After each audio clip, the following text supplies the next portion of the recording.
មានបនមកពេលព្រះដ៏មានបនយើងខ្ញុំទាំងអស់គ្នាខ្ញុំទាំងអស់គ្នាសូមបូជានៅរវាយសូមបូជានៅទាំងឡាយមានគ្រឿងសក្ការៈទាំងឡាយមានគ្រឿងសក្ការៈទាំងឡាយនិងបណ្ឌបាតពេញជាប្រា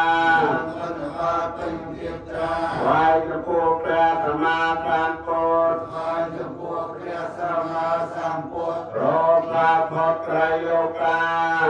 សាផុតត្រៃលោកាយានរូបព្រះបដិមាយានរូបព្រះបដិមាน้อมរងនៅពោះមកน้อมរងនៅពោះមកខ្ញុំរងសូមបានដល់ខ្ញុំរងសូមបានដល់នៅត្រៃថ្នាលទីផុតទុក្ខនៅត្រៃថ្នាលទីផុតទុក្ខអានិសង្ឃតទៅមកអានិសង្ឃតទៅមកទ្រង់សម្រាប់ព្រះអភិនោ